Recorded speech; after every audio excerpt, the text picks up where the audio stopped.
Friends, cute kitchen വേൾഡിലേക്ക് എല്ലാവർക്കും സ്വാഗതം. ചീരച്ചേമ്പ് എന്ന് പറയും. ഇതിന് ഈ ചേമ്പിന് കിഴങ്ങുണ്ടാവില്ല, പക്ഷെ ഇതിൻ്റെ ഇലയും തണ്ടെല്ലാം കറി വയ്ക്കാൻ എടുക്കാൻ നമുക്ക്. തോരന നമ്മൾ എന്ത് കറി വേണമെങ്കിലും എടുത്ത് വയ്ക്കാൻ പറ്റും. ചീര വയ്ക്കാൻ എല്ലാ വീട്ടിലും ഉണ്ടാക്കാം, നല്ല ടേസ്റ്റാണിത്.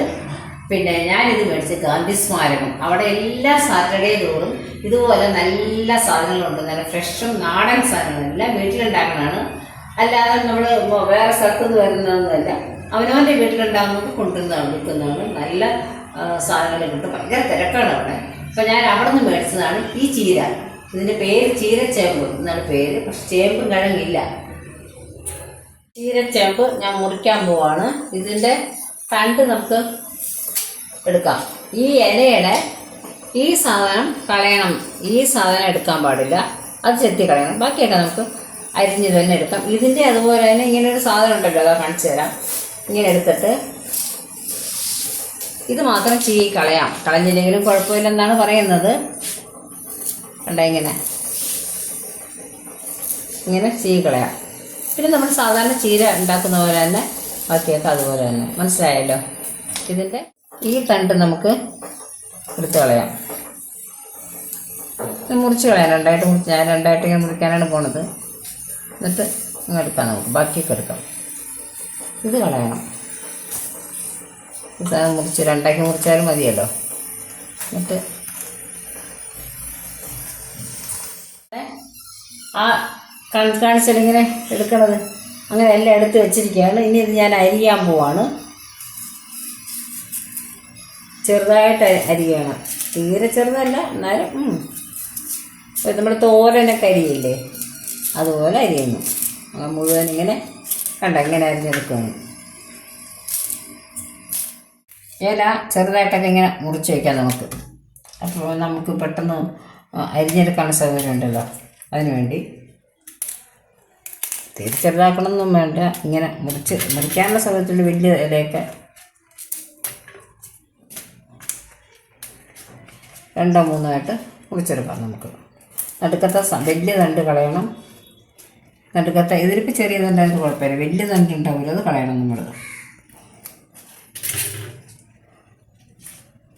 നടുക്കുള്ള തണ്ട് അത് ഞാൻ കാണിച്ചു ആദ്യം, എന്നാലും സംശയം. നടുക്കുള്ള തണ്ട് മാത്രം നമ്മളിങ്ങനെ കളഞ്ഞിട്ട് എടുക്കാം. പിന്നെ നമുക്കിത് നമ്മുടെ സൗകര്യത്തിന് ചെറുതായിട്ട് മുറിക്കണമെങ്കിൽ കുറച്ചിങ്ങനെ ഈ ഇല ഇങ്ങനെ വെച്ചിട്ട്, ഇതൊക്കെ അറിയാം എല്ലാവർക്കും, എന്നാലും ഞാൻ ഒന്ന് കാണിച്ചു തരാം. ഇങ്ങനെ വെച്ചിട്ട് നമുക്ക് ചെറുതായിട്ട് മുറിക്കാം. ഇവിടെ ഒരു 2.5 ടീസ്പൂൺ തേങ്ങ വെച്ചിട്ടുണ്ട്. ചെറിയ ഒരു 4-5 ഉള്ളി വെച്ചിട്ടുണ്ട്. 4 പച്ചമുളകുണ്ട്. അല്പം മഞ്ഞൾ വേണം. നമ്മളിവിടെ അരിഞ്ഞ് വെച്ചത് കാണിച്ചു തരാം. ഇതാണ് തണ്ട്, ഇത് തണ്ട് അരിഞ്ഞതാണ്. ഇത് ഇല ചെറുതായിട്ട് നുറുക്കി വെച്ചിരിക്കുകയാണ്. ഇനി നമുക്ക് പാചകത്തിലോട്ട് കിടക്കാം. ജീരകം ഇട്ടു.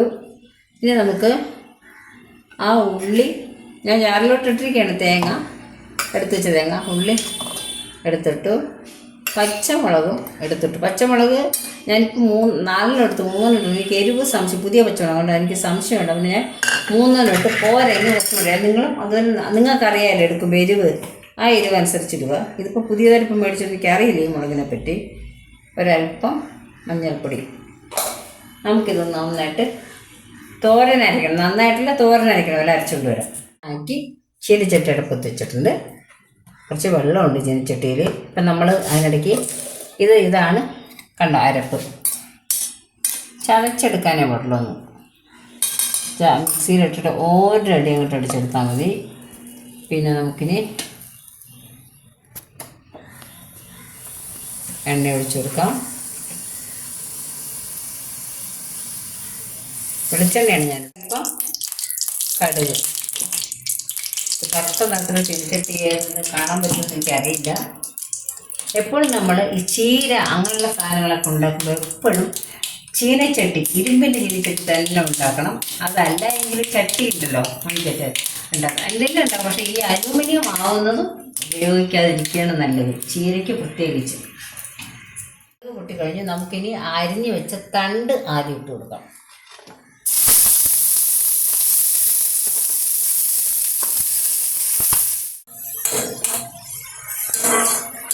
ഇതൊന്ന് ചെറുതായിട്ട് ഒന്ന് വാടി വരുമ്പോഴത്തേക്ക് നമുക്ക് ഇലയിട്ട് കൊടുക്കാം. ഇല പെട്ടെന്ന് കഴിയും, തണ്ടിന് വലിയ വേവില്ലെങ്കിലും നമുക്കൊന്ന് ചെറുതായിട്ട് ഒന്ന് കൊടുക്കാം. ഇത് മതി. നമുക്കിനി ഇതെടുക്കാം, ഇലയിടാം ഇതോട്ട്.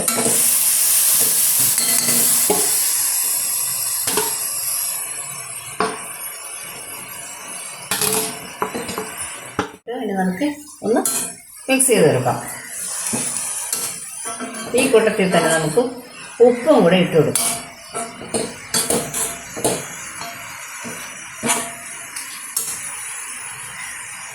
ഇതിനാവശ്യമായ ഉപ്പ്. അവിടെ കല്ലുപ്പാണ്, നന്നായിട്ട് പൊടിയാത്തതാണത്. ഇടയ്ക്കിടയ്ക്ക് മൂടി വയ്ക്കും ഞാൻ. ഇത് തുറക്കാം നമുക്ക്.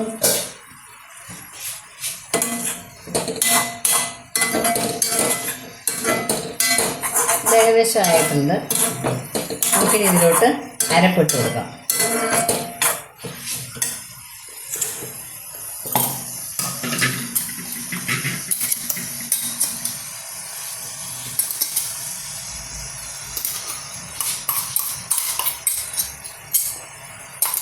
എന്നിട്ട് നന്നായിട്ട് ഇളക്കി ഒന്നും കൂടെ മൂടി വയ്ക്കാം. കറിവേപ്പില ഇടാം ഇതിൻ്റെ കൊടുത്ത്. ഇല ആയതുകൊണ്ട് കറിവേപ്പിലയുടെ ആവശ്യമില്ല ശരിക്കും. എന്നാലും ആ കറിവേപ്പിലയുടെ മണം വരുമ്പോഴാണ് കറിക്ക് സ്വാധീനം.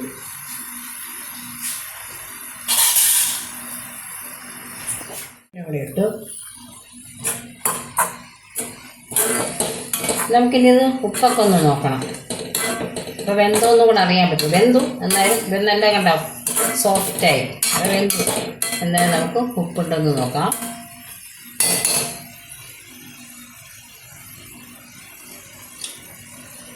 നല്ല സ്വാദുണ്ട്. പക്ഷെ ഇച്ചിരി കൂടെ ഉപ്പിട്ടാൽ കുറച്ചും കൂടെ ടേസ്റ്റായി. ഞാൻ ഇച്ചിരി കൂടെ ഉപ്പിടാം.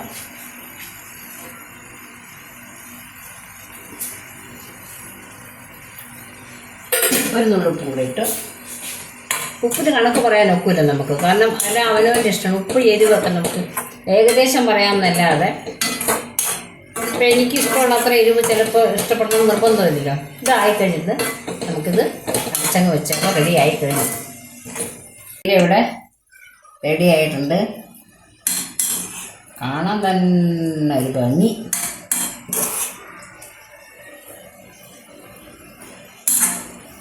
എന്തൊക്കെയോ ഗുണങ്ങളുണ്ടെന്ന് പറഞ്ഞു അവർ.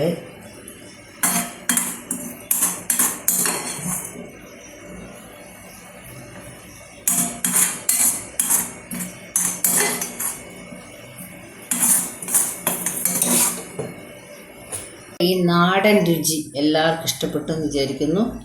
എല്ലാവരും കാണുക, എല്ലാവരും ട്രൈ ചെയ്ത് നോക്കണം. നമ്മുടെ ഗാന്ധി ഭവനിൽ പോയി കഴിഞ്ഞാൽ ഈ ചേര് അവിടെ കിട്ടും. എല്ലായിടത്തും കിട്ടുമായിരിക്കും. ഞാനിപ്പോൾ അവിടെ കണ്ടിട്ടുള്ളൂ. തിരുവനന്തപുരത്തുകാർക്ക് സൗകര്യമുണ്ട്. നല്ല നാടൻ പച്ചക്കറി മേടിക്കാൻ. പച്ചക്കറി മാത്രമല്ല, പച്ചക്കറി, മുട്ട, പിന്നെ ഫ്രൂട്ട്സ്, എല്ലാ സാധനവും, ഒരുവിധപ്പെട്ട എല്ലാ സാധനവും കിട്ടും. മത്സ്യം, മാംസം ഒഴിച്ച് ബാക്കി എല്ലാം കിട്ടുന്നുണ്ട് അവിടെ. അത് ഫ്രഷാണ്. എല്ലാവരും അവനവൻ്റെ വീട്ടിൽ നിന്ന് ഉണ്ടാക്കി കൊണ്ടുവരണതാണ്. ഇത്രയും നേരം ഇത് കണ്ട് ആസ്വദിച്ചതിന് എല്ലാവർക്കും നന്ദി.